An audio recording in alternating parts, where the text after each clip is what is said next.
Hey guys, the ladies of the 90210 are back in full effect, and we're here to talk all about the season premiere of Real Housewives of Beverly Hills. This is season 14, I believe, episode 1. Let's get into it. So they start off showing us the trailer of what's to come this season. The trailer we've already seen, so, nothing new there. And then they do a quick little montage. We see Dorit sitting poolside with her dog. Erica, she's at a photo shoot. Then we get to see Cal. She's at home working out. And we also see Garcelle. She's with her dog and she's packing, getting ready to fly to Atlanta. The first official scene opens up and Sutton is arriving at her friend Jennifer Tilly's house. They've been friends for a long time. I know I've seen them hanging out outside of the show, but she says they're good girlfriends, good Judies. She said they travel together, shop together, they call each other on the phone. It's always a good laugh.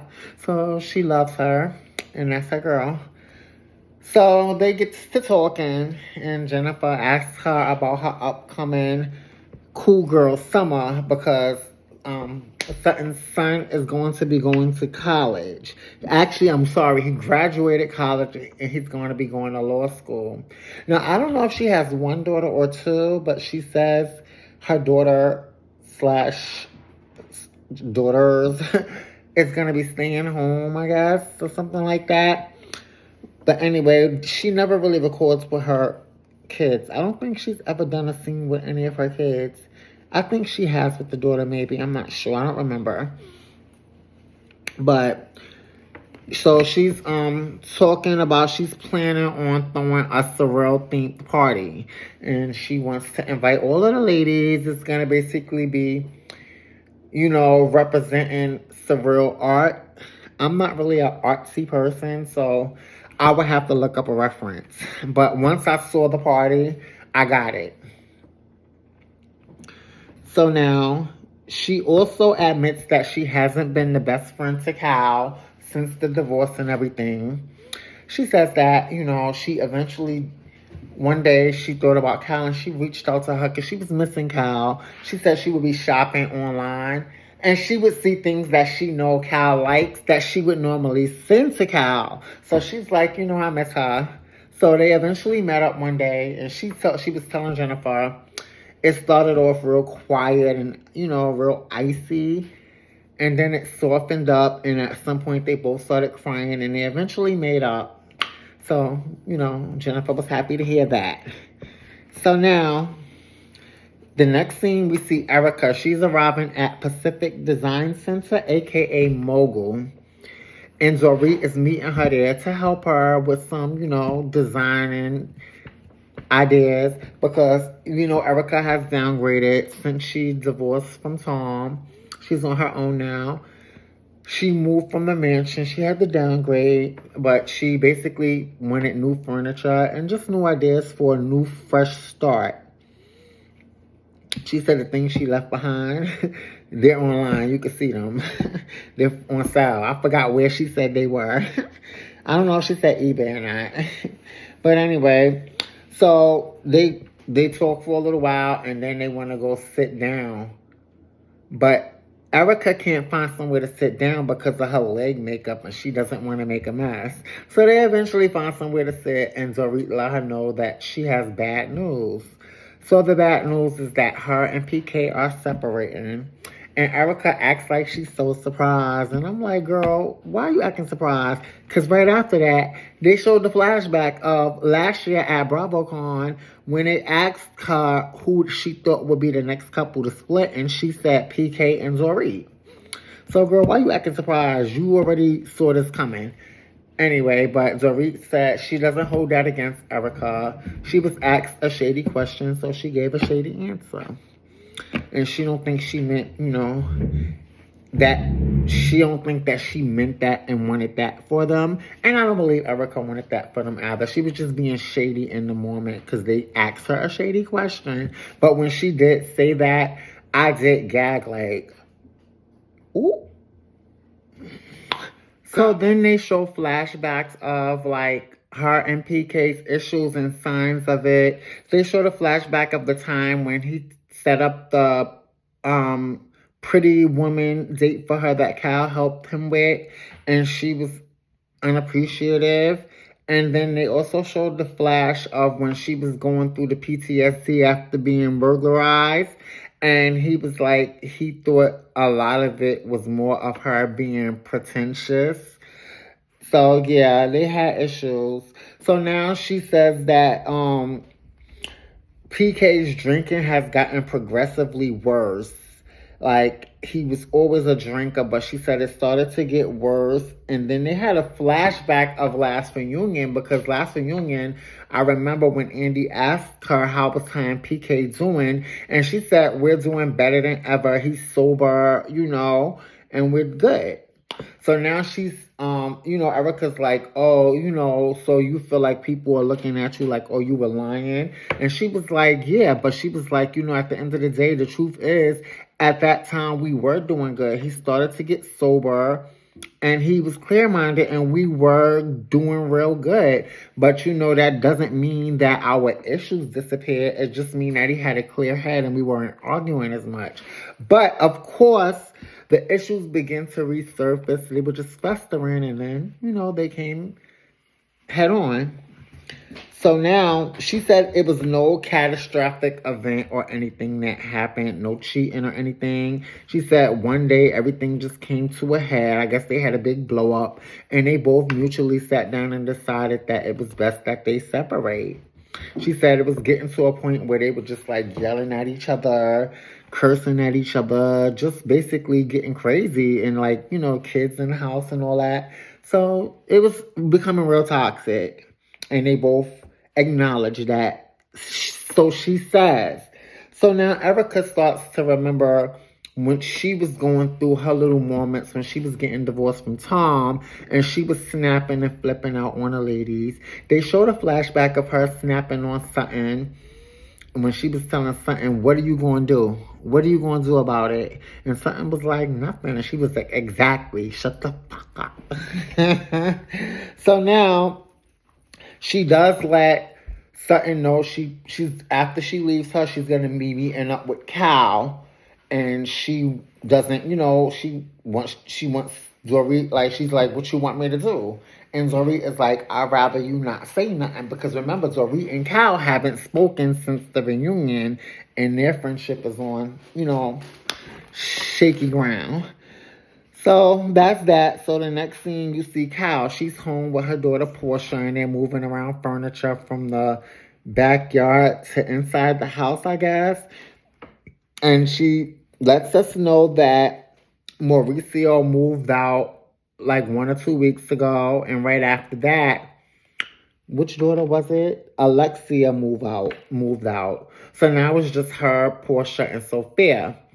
So as they're moving the furniture, she's like, she's used to having Mauricio home to do things like that, the manly stuff, the moving stuff. So, she's trying to get used to it. And then she also says that when Sophia goes out and she's not home and it's just her and Portia, it's just really quiet. And she's not used to that. That's the new norm, I guess, for her now. Because, she's used to having a full house.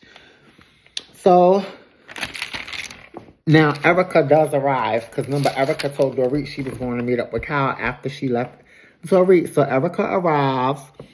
Cal, when she comes, Cal offers her something to drink. She asks for a Coke. And then we find out Cal, not only did she stop drinking alcohol from last season, but she stopped drinking soda and all that stuff too. So she's on this real healthy, organic journey. And hey, I'm all here for you, Cal. I can't do it, but I'm going to support you on your journey, okay? So now Erica lets her know that she just left Dorit. And Kyle is like, yeah, we haven't seen each other since the reunion. Then they show a flashback of the reunion when Dorit exposed a text that Kyle sent her. And in the text, it appeared Kyle was basically telling her, like, to not mention something. She wanted her to keep quiet about something and not mention it at the reunion. And Dorit felt like it was a manipulative text. And it was weird timing. because they hadn't spoke, and then she sent her this text. Like, she was trying to basically, like, quiet her and silence her before the reunion. So there's this whole, thing with that they got going on. And they also show at the reunion when Cal and Kathy were going at it, and Dorit tried to interject, and Cal told her, "Can you stay out of this? I'm talking to my sister right now, please." And Dorit was like, "What?" So now we go back 4 hours later when Erica was still sitting with Dorit. And Dorit is saying how she feels isolated by Cal from that incident at the reunion where she tried to, like, speak her piece on the situation with Cal and her sister, and Cal told her to stay out of it, pretty much shut up and mind your business. So she felt isolated, and it started to go downhill from there. She also says that she doesn't like Cal downplaying their relationship because Cal had did some type of interview or something on like an Amazon Live. And she was basically saying how her and Dorit weren't really friends like that. They only went on one couples trip together. They don't hang out when the cameras is down. So pretty much she was trying to make it seem like she don't know why Dorit is acting like they were such close friends because they never were. And Dorit feels a way about that. So now we go back to Cal, because mind you, we with Dorit. Dorit is telling Erica that. They're going back to earlier when Dorit was with Erica, and she's telling Erica that. So now we skip back to her with Cal, because now the editor is going back and forth. Production is going back and forth between both conversations on both of them saying their piece. So now we see Erica, she's with Cal, and Cal is mad because last year at BravoCon, they asked Dorit to rate the Richard sisters in order from like favorite to least favorite. And before she could answer it, Cal was like, "Come on, Dorit, answer it," and went like that or something. And I guess it spilled Dorit's drink or something like that. So Dorit was like, "It's definitely not Cal now. It's Kathy." So Cal took that to heart and she fell away. Because remember, at the time, Cal and Kathy were beefing. So she felt like, so we supposed to be friends, and now you're saying Kathy your favorite, and Cal felt the way about that. See, but this is my thing, Cal, right? If you felt a way that she chose your sister over you when they asked her to rate y'all to how close she was to y'all, you're the one that claimed that you guys are not friends. You're not friends, so why do you even feel a way that she likes your sister more than you if you're, as you said, y'all not friends? It appears to me that y'all are friends and you feel a way, and you said that on Amazon Live to kind of like downplay y'all friendship and minimize it. I guess to hurt her, because I don't get why you would care where you came in, where she ranked you, if y'all weren't friends. You know what I'm saying? Why would you care that she likes your sister more than you? Anyway, so Erica is saying how they need to have a conversation, they need to talk. And Cal is saying that she's down to do that, but if Dorit just talks and doesn't listen, she's gonna lose it. So now we go back to her talking to Dorit earlier, and she's saying to Dorit, "I think it's a miscommunication." And Dorit is like, "I think it's more of a manipulation than a miscommunication," pretty much. That's how she feels. So the next scene we go to is Garcelle. She's in Atlanta, and her son Oliver comes to visit. So she's been out there. She says she's been there for almost a month now. She's working on 2 movies she's doing. I believe she's producing one of them, or maybe both of them. But I know she's definitely producing one of them. So I think she's maybe just starring in the other one. But if she could be directing both of them, I think that's possible. I don't remember exactly, but I know for a fact one of the movies she's definitely directing, because they showed her in the director's chair and all that. So Oliver comes to visit her, and she asks him about OJ, his son. OJ's growing up. They show pictures of him. Adorable. So now Oliver's like, yeah, Mom, I see you working hard. You've been out, because she been out there for almost a month working on these two movies. And he like, she doing her directory thing now. So she lets us know, she says that being that she was a model when she was younger, she had Oliver when she was young, she was a model, so he traveled with her a lot. And she said he basically grew up like on a set of Jamie Foxx. Like, how dope is that? To grow up like on a set of a funny, like, cultural, like, iconic show, right? So she's we also find out that Oliver has a new girlfriend, but she doesn't want him to jump into marriage. She don't want him to get married so quick, because the first one didn't work out. So she's like, take your time, keep her as a girlfriend. So now she lets Oliver know she's about to get dressed, and she's going to meet up with him and his girlfriend later. So now she's getting ready. So she's going down to her car, and she lets us know that she's happy and she feels blessed to still be working in her 50s, because in the business she works in and acting in Hollywood, she says once you're like in your 40s, you're considered old once you turn 40. So she feels blessed to not only be working, but thriving. And I'm like, go ahead, girl, guys, you directing and all that. I'm good. I'm happy for her. So now, so yeah. Now it's Thursday, May 9th, and the time is 12:56 p.m. So now the news of Dorit and PK's split has hit, and the girls are talking, okay? The girls done get talking. So they show Garcelle, she's reading the whole news thing and the statement that Dorit and PK released. And as she's reading it, she's like, I'll quote, she be like, of course it's Dorit. It's long and winded. And Oliver's laughing. They show Sutton reading it with, what's his name? She's with Avi, her property manager, and she's reading the thing, and you see Avi sitting there, he like, They sitting there reading it, he like, Yes, Sutton and Avi look like they have so much fun together. Like, they just be key in and going in on the girls. So now they show Dorit, she's driving and she's smoking a cigarette, looking like a bad bitch. I'm like, yes, I never seen you smoking, Dorit. I didn't even know she smoked. But she's driving, I think she was driving her G-Wagon. And she's smoking her cigarette, and it's real dramatic. They showing her driving, and all the girls is talking. They showing all the headlines on the screen, and everybody's talking about it. Kyle is on the phone with Erica, and they're talking about it, and Kyle is like, damn, I don't wish this on nobody, even though we not speaking, I wish I could reach out to her, because, I feel for her. So now, Dorit arrives. As we see, she's driving to Kathy. We find out she's driving to Kathy Hilton's house. So she pulls up to Kathy's house, and she's looking for Kathy, and she has to go walking around the house to find Kathy. Kathy's getting glam done, and at the same time, she's attached to an IV. No comment. But I do hear, like, a lot of the older women do that, especially white women, they do that. I heard they go get IVs. They go get IV shots and IVs and stuff. I heard people do that.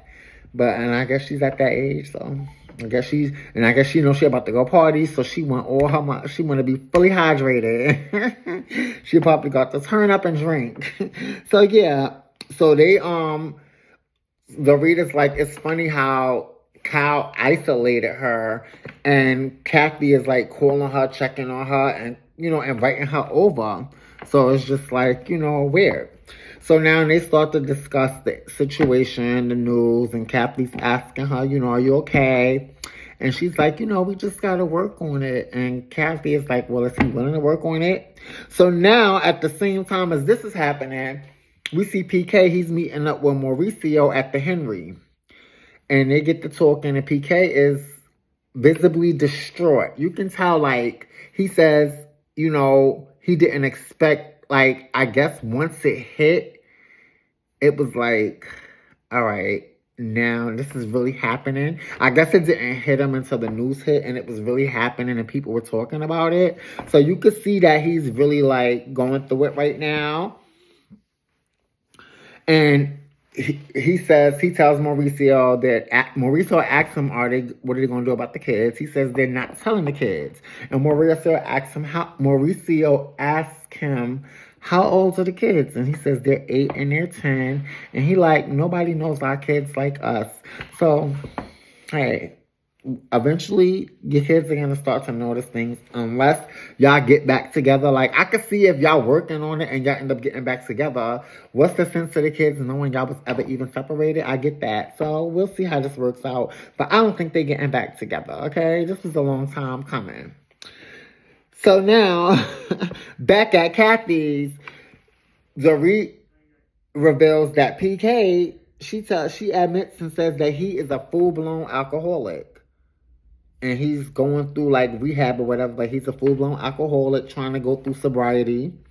And back at the Henry, PK is telling Mauricio that once he got sober, it took him to get sober to notice the toxicity and see like what are we doing here? You know what I'm saying? Back at Kathy's, Kathy asks her, are they still like intimate? And she says no, they're not having sex. Kathy asks her, so like how would you feel if like he went out to dinner with someone? And she was like, I'm sure he has. He's a very social person. Back at the Henry, PK feels like he was trying to maintain a lifestyle. Like, it was like Dorit was like, you're always working. And he's like, I'm working, for us to maintain this lifestyle that you're used to or whatever. And he says that once he like realized and sat down and he realized like they were too far gone because he was trying to see like if they could salvage it. Back at Kathy, Dorit feels like, hey, I stood by him through his DUIs, through all of this. I stood by him. And it's like she feel like one thing and now he's ready to, separate. She says with PK, it's black and white for him. It's very extreme. So she don't like that. Next scene, we see Sutton getting glam ready for her party. We also see Erica getting her glam done. Cal is getting dressed, so she FaceTimes Kathy. And at the same time, we see Dorit FaceTiming Erica. Now, both Dorit and Cal are both very leery and anxious about seeing each other and, addressing this elephant in the room. They both feel like the other has changed, and Cal feels like Dorit has changed, and Dorit feels like Cal is starting to has been isolating her. So it's like Cal says that she feels Dorit betrayed her, did something she don't like, and she's not a doormat. I don't know why you feel like that, Cal, because if you ask me, it's the other way around, and you want your friends to be a doormat for you. But I digress, and I will say this, too. If I had a friend, right, and we had a fallout or whatever, a disagreement, and then you went on Amazon Live or Instagram Live or anywhere live, and you started downplaying our friendship like we wasn't ever really friends like that, I'm going to feel away, too. Like, bitch, yes, we was. I'm going to feel away. So I can see why Dorit would feel away. Cal, what's going on, sis? So now we see Sutton is doing her walkthrough with the party planner. And as she's doing so, we see she's dressed. She has on this headpiece. It's like reindeer antlers. Now Jennifer Telly arrives and she has on like a deer thing on her head. So now Dorit arrives and she almost trips. It was so funny. She almost tripped. But she looked fabulous. She had on this dress and like this beanie thing with a big disc. It looked like it was a big sombrero hat. It looked like a big UFO on her head. It was a big disc. But it was cute. It looked real fashionable. So now Sutton is like, hold up. I said surreal. This is not surrealism. It looks like she went to the modern wing. She's in the wrong wing of the museum. So yeah, I guess she didn't get the assignment. So now Bose, the new girl, she arrives. And she looks absolutely stunning. She has on like this white, fluffy dress with a big train to the point where her assistant had to carry the train from the car to the party with her. So she arrives and Sutton introduces her to Dory, and Sutton lets us know that Bose is the real deal. She's the boss or whatever. So Dorit is impressed. She's like, Bose is stunning. She says she gets the assignment. So now they start to talk, her and Bose, they start to hit it off. So they actually hitting it off so much. Dorit decides to open up to her about what she's going through with her separation, and also tells her about PK being an alcoholic and all of this. And I'm like, girl, you just met her at this party and you telling her all your personal business? Yeah, you going through it, sis. So yeah, so now that actually led Bose to open up, however. So hey, Bowles now lets her know that she's actually widowed. And she says it's funny because once me and him hit the 10-year mark, we separated. But then she said they never went through with the divorce because he ended up getting sick and they reconciled. He had cancer and, he eventually ended up dying. So they're like, oh my gosh. So basically they're like, why are we sitting here telling each other our business like this? We at a party and we acting like we at a therapy session. So the ladies clearly hit it off. Both says she knows when she likes somebody immediately and she likes Dorit. So they hit it off and you can tell they're going to be good Judies. Hopefully. So now Garcelle arrives with her friend Amanda. And we see Garcelle and Amanda both know Bowles. And we see when Garcelle goes to compliment Dorit and tell her she looks good, Dorit is giving very much. You talking to me? Like, did somebody say something? Like I know she ain't talking to me. So there's clearly still tension, between Garcelle and Dorit. Because remember last year at the reunion, Garcelle was basically trying to say Dorit was lying about being burglarized. She wasn't saying, she said she believed she got robbed, but the story just didn't make sense. So Dorit feels a way about that. And yeah, I can see why she could. Garcelle, because sometimes, I love Garcelle, but sometimes she does come across as very aggressive and just in your face and in your business.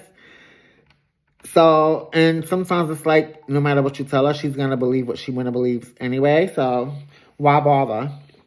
So now, you definitely can tell that there's tension between them. So now Erica and Kyle arrive. Oh, and I forgot to tell y'all also that at this party, it's like a lot going on. She has like a monkey there. She has a lady that's on, I wrote it down. She has a woman that's on stilts with 3 faces and an animal called an alpaca. It looks like a llama, but it's called the alpaca. She got people in the pool. It's giving very like a surreal art gallery. It's real cute. It's giving like a party I would have loved to have been at. So yeah. So now they come in and Erica thinks the alpaca is a llama because it does look like one. So they're petting the alpaca and stuff. And Garcelle goes to greet Cal and Erica. Now, Garcelle comes and greets them, and they're speaking. Erica congratulates Garcelle. She's like, I've been seeing you working hard. I seen you on the set, and I saw you posted a picture, and I saw the chair, and it said Garcelle Bouvet Productions. And she was like, yes, girl, like, I love that for you. And Garcelle is, like, very receptive. So now Cal fills her in and catches Garcelle up on what's going on with her. And she says, I'm going to talk to you because I feel safe around you before everybody else come around. So she lets her know that Mauricia has moved out as well as Alexia. And Garcelle is like, oh, wow, like, I know that's a lot and that can be hard or whatever. Because, Garcelle, we all know Cal is a family person. She's all about family. So now she's like empty nesting. And not only it's like, usually when you think empty nest, that's the kids going and it's me and my hubby. But now the hubby going. So it's like, you really empty nesting. Then she goes on to deny having any relations with the girl Morgan from last season that she was running around town with, getting matching tattoos with. So yeah, Garcelle's like, so y'all never like messed around. Y'all not together. And she's like, no, we not together. Then Cal also claims that she has never questioned her sexuality until all the speculation about her and Morgan started. Then it made her second guess it. And she even had a conversation with her daughters because I guess she didn't want to feel like she didn't want to embarrass them or them to think any differently of her. And her daughters told her, no, man, nothing you can do, can make us think any differently of you. So that's that. So as they're talking, Dorit pulls up now like, hello. So, So now Dorit comes and sit down and she's chit-chatting with Erica, telling Erica, they both exchanging compliments. Oh, girl, you look so fabulous. No, look, you're so fabulous. No, you're fabulous. No, it's you. No, it's you. You know how they do. So, yeah. So now, Bose comes over and she introduces herself and the ladies is all talking and everybody's talking, but then you notice the tension between Cal and Dorit is thick, honey. And Garcelle notices it. So Garcelle gets up and leaves to go to the bar. And Cal's like, where you going, Garcelle? Why are you leaving? Garcelle like, I'm going to the bar, girl. Garcelle like, listen, it's a lot of tension over here. I ain't got time for this. I'm about to go to the bar, get me a drink, and find something to get into, okay? And I don't blame her. I would have been out, too. She was like, who want to sit around a bunch of tension and awkwardness? Y'all sitting there all stone-faced, not looking at each other. So Kathy arrives, and she happens to know Bose, and she's like, I know you, boss. So they like, it's Bose. She's like, no, it's boss. And Bose like, no, she's calling me the boss. I'll take it. I'll take it. So then, immediately, Kathy starts snatching out her extensions. And I'm like, hold up, what is going on? Girl, you just why is you? So she really is like, oh, I'm hot. So you see Cal coming to help her. And now Bose is looking like, wait a minute. You're taking this out your head right now? And she like, yeah, I'm hot. If I don't take them out, I'm going to fall out. And then you see Cal helping her. Erica's telling her, Cal, pull it up, helping her. And I'm like, Kathy, what kind of ratchet ghetto? Are you serious? She was really sitting there pulling her extensions out. I was like, Both was like, girl, my wig could have been falling halfway off my head, honey. She said, I would have been sitting there holding it up like this the whole night. Like, okay? So Both is just like in total shock. She's looking like, are you serious? And honey, she took those extensions out, and I guess she felt better after that because she went right back to normal. So now Sutton goes to speak and say a few words, and then she introduces the performer of the night, who performed a very raunchy performance.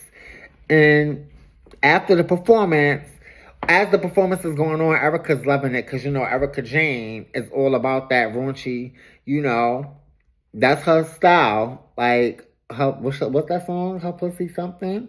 Her pussy is coarse? A song like that, yeah. Pat the puss, yeah. So Erica's like, Sutton is like, oh, I think Erica's my friend now. So Erica's like in her confessional, like, do I want to slap the shit out of Sutton sometimes? Yes. But she does she throws great parties. So now, after that performance, Cal approaches Dorit and she wants to go and talk. So they gotta go sit down and talk. And as soon as they sit down, Dorit is like, Cal. And as soon as she said that, it was given Whitney. Wendy.